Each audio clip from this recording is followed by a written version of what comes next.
नमस्कार, आप देख रहे हैं उत्तराखंड का नंबर 1 डिजिटल चैनल पहाड़ टीवी। आपके साथ में हूं बबीता रियाल।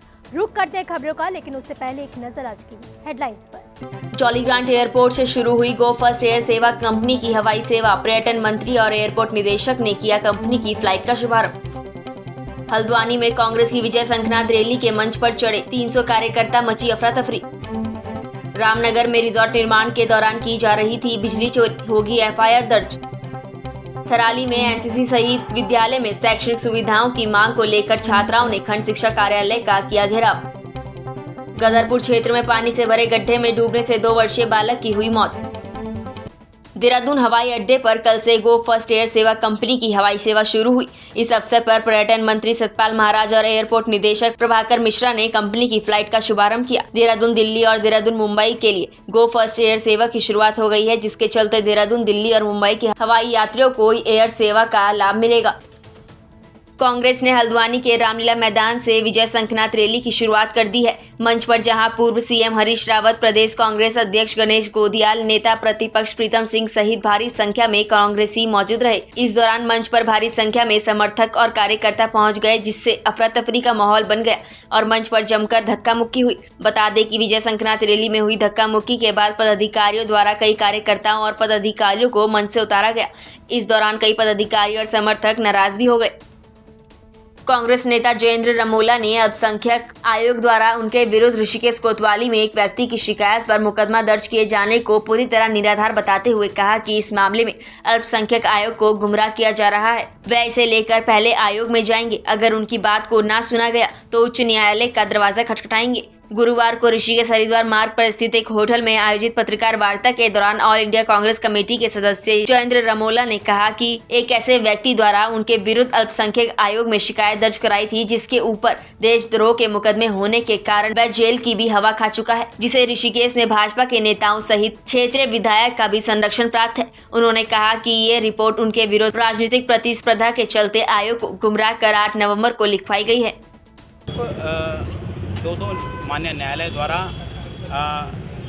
एक वाद को खारिज किया गया। वहीं दूसरी तरफ अल्पसंख्यक आयोग द्वारा एक तरफा फैसला लिया जाता है कि इन पे मुकदमा दर्ज किया जाए, जो जगजीत सिंह तहरीर देंगे, और उस पर कोतवाली पुलिस उस पर मुकदमा दर्ज कर देती है विभिन्न धाराओं पे, हम 6 लोगों पर। तो कहीं ना कहीं ये राजनीतिक से प्रेरित है, क्योंकि जब मान्य न्यायालय ने एक निर्णय ले लिया, उस पर दोबारा से अल्पसंख्यक आयोग को क्यों ऐसा निर्णय लेना पड़ा। और मैंने कह रहा, निर्णय भी लेते आप, लेकिन मुझको तो कम से कम सुनते। तो कहीं ना कहीं इसके पीछे इन आपराधिक लोगों के पीछे राजनीतिक हाथ है और सत्ता पक्ष के लोगों का हाथ है।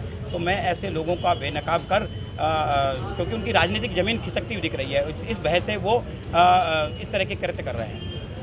देखिए, जब जैसे जैसे विधानसभा के चुनाव नज़दीक आ रहे हैं, वैसे वैसे मुकदमों की संख्या भी मेरे ऊपर बढ़ती जा रही है। मेरे पे ये तीसरा मुकदमा है। इससे पहले भी 2 मुकदमे मुझ पर कराए जा चुके हैं और बिल्कुल राजनीति से प्रेरित। ये बिल्कुल डिफरेंट मुकदमा कि एक ऐसे व्यक्ति से मुकदमा कराया गया जिसके लिए, जैसे भाजपा के लोग बताते हैं कि हम देशभक्त हैं और बड़ी बड़ी बातें करते हैं ईमानदारी की, लेकिन वहीं एक देशद्रोह का और हत्या के आरोपी को सह देते हुए उसके तहत मेरे ऊपर मुकदमा दर्ज कराने का जो काम किया है, ये अपने आप में बेहद शर्मनाक है। मैं आपके चैनल के माध्यम से बताना चाहूँगा ऋषिकेश की जनता को, ऋषिकेश की भोली भाली जनता है, ऋषिकेश का सौहार्द खराब करने का ना काम करे। इन लोगों ने ऋषिकेश का माहौल ख़राब करा है और आप इन लोगों को सह दे रहे हैं। ऋषिकेश की जनता, माँ गंगा आपको सज़ा जरूर देगी और मैं आपसे कतई डरने वाला नहीं, मैं आपके मुकदमों से कतई डरने वाला नहीं। मैं हमेशा अन्याय के खिलाफ खड़ा रहूँगा और सच का साथ देता रहूँगा।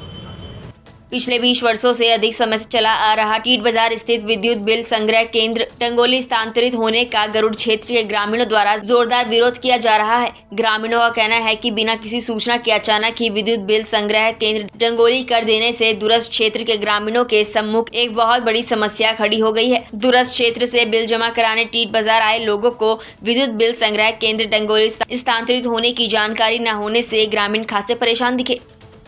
गरुड़ क्षेत्र में पिछले 20 वर्षों से चला आ रहा विद्युत बिल संग्रह केंद्र डंगोली में स्थानांतरित कर दिया गया है, जिसको लेकर स्थानीय निवासियों में काफ़ी आक्रोश देखा जा रहा है, जिसका पूर्ण विरोध इन लोगों द्वारा किया जा रहा है।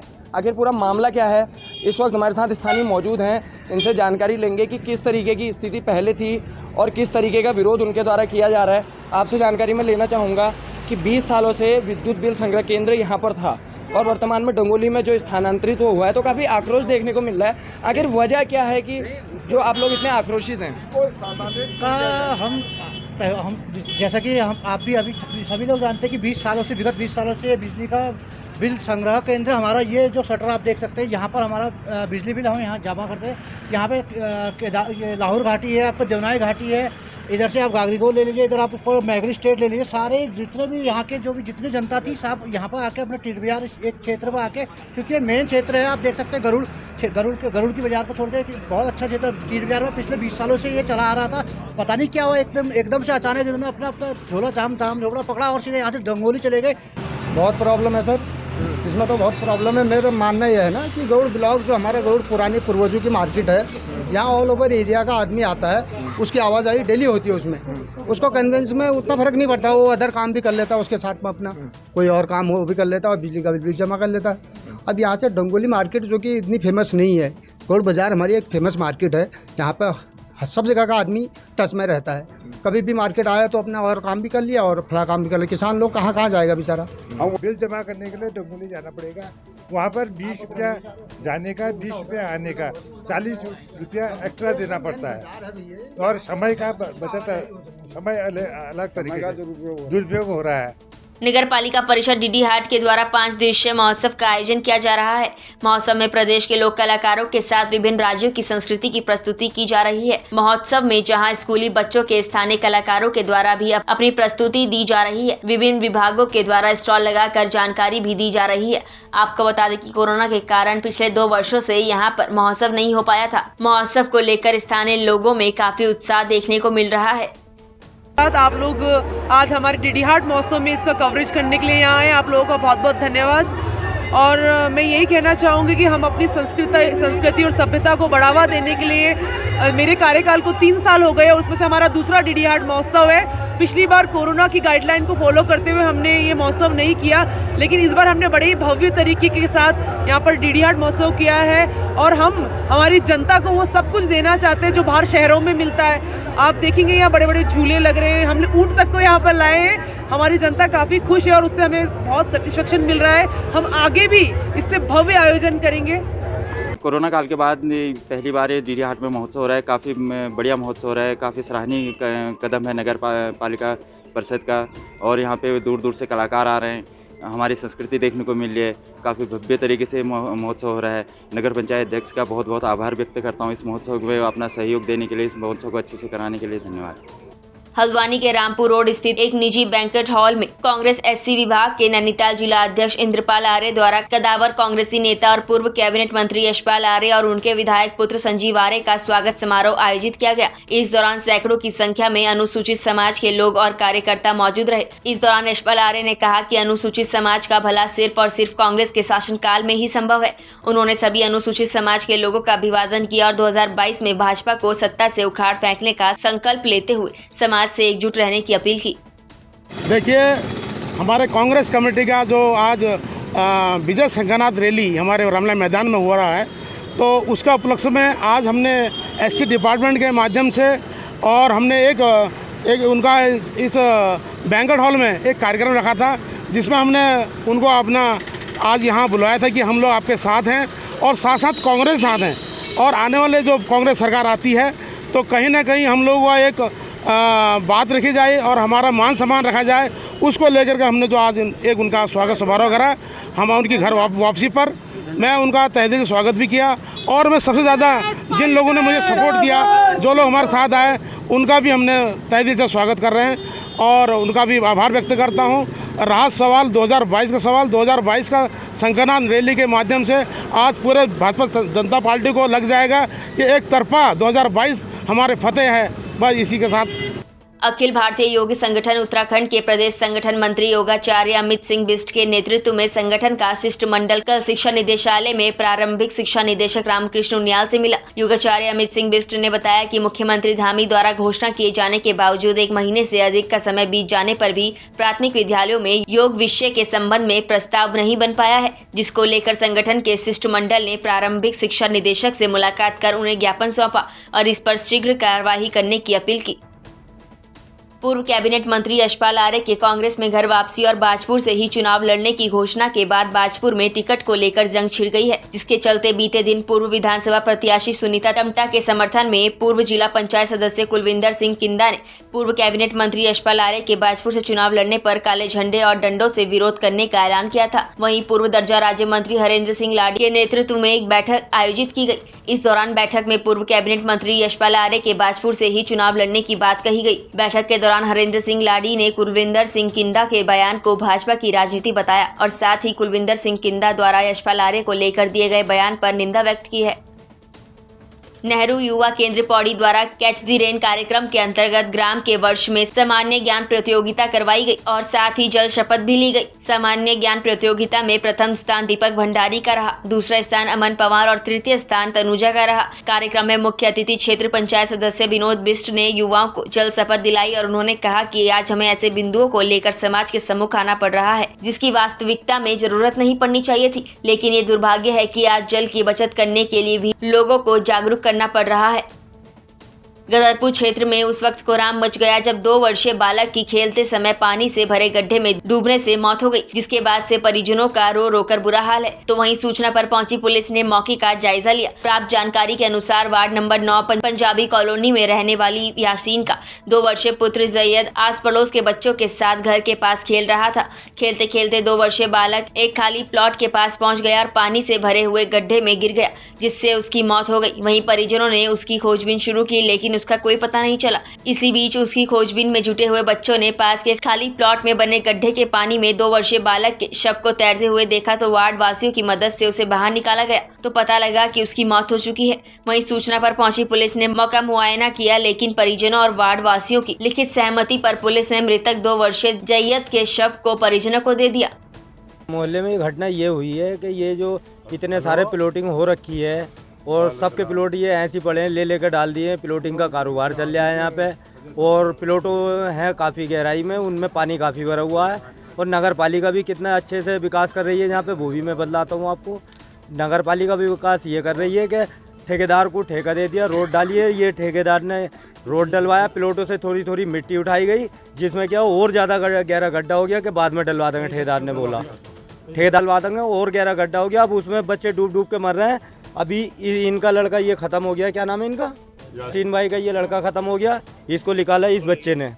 और उससे पहले ये मेरे छोटे भाई का लड़का अबू जो है डूब गया था, इसको निकाला, उसको बचाया गया। कई सारे बच्चे यहाँ पे जो है पानी से, भाई का भी लड़का डूब चुका।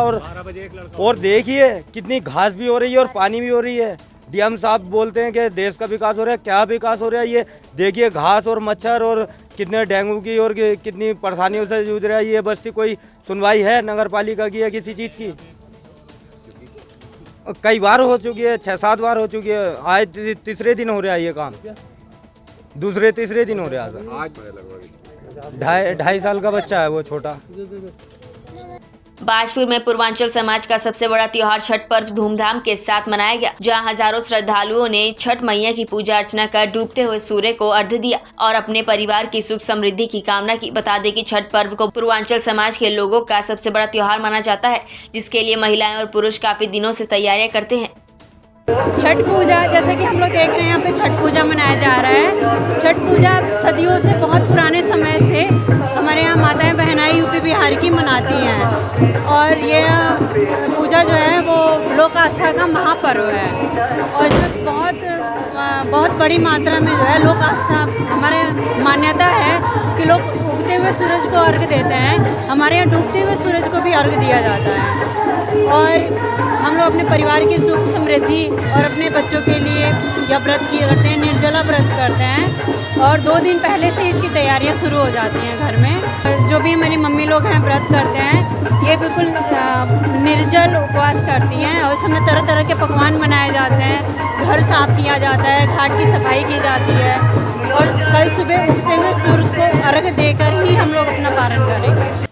सरोवर नगरी नैनीताल के ठंडी सड़क में गोलजू मंदिर के समीप झील में एक युवक का शव मिला। आपको बता दें कि मृत युवक की पहचान लापता मनोरा निवासी कुलदीप आगरी के रूप में हुई है। पुलिस ने शव को झील से निकालकर पंचनामा भर पोस्टमार्टम के लिए भेज दिया है। बता दें कि बीते 8 नवंबर को सुबह पुलिस को झील किनारे बेंच में एक बैग और सामान रखा मिला था। पूछताछ की तो बैग और सामान मनोरा निवासी कुलदीप आगरी का पाया गया, लेकिन युवक लापता था, जिसके चलते युवक के झील में गिरने की आशंका जताई जा रही थी। जिसके बाद पुलिस, SDRF और दमकल की टीम ने झील में सर्च ऑपरेशन भी चलाया था।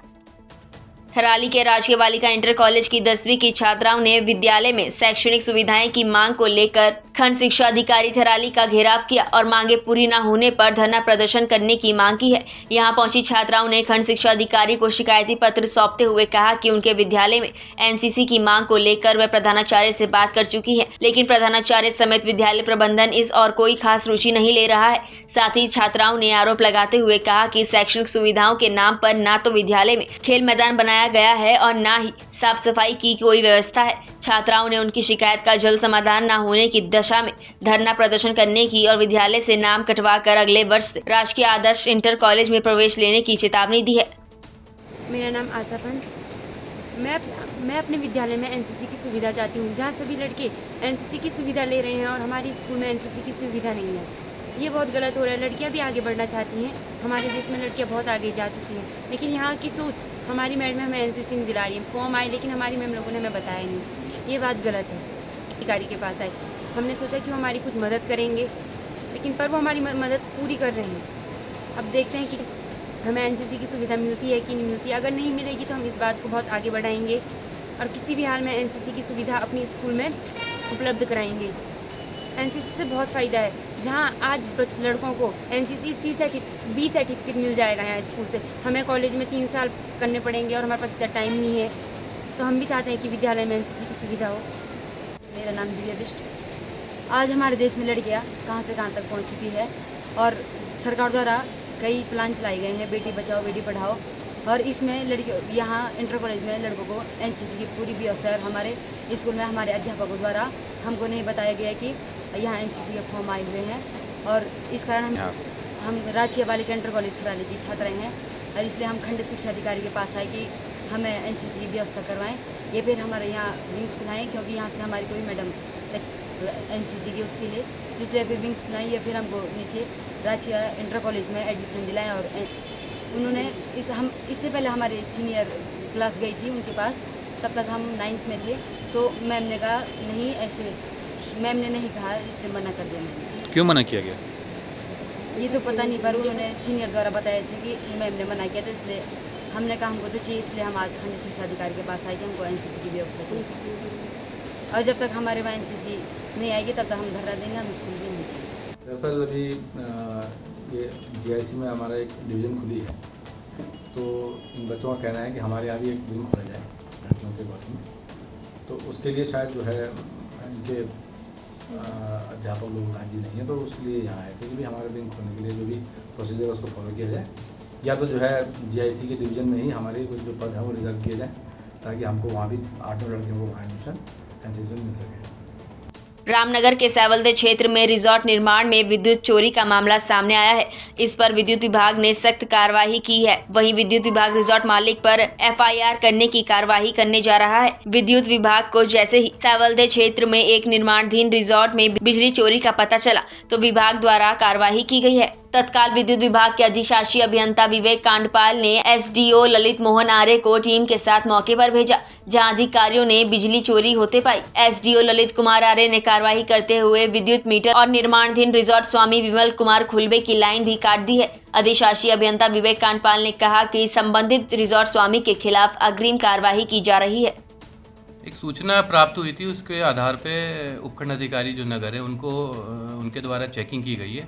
चेकिंग में अभी जो सूचना प्राप्त हुई है कि चोरी पकड़ी गई है, तो उस पर अग्रिम कार्रवाई की जा रही है।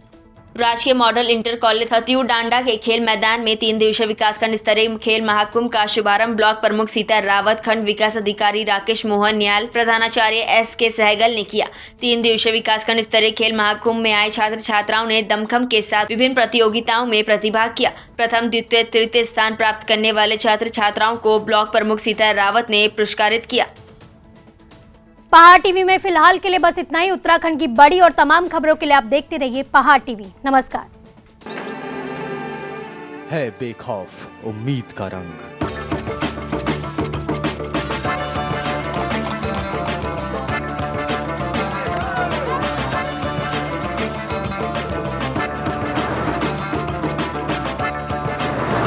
है आस्था भी।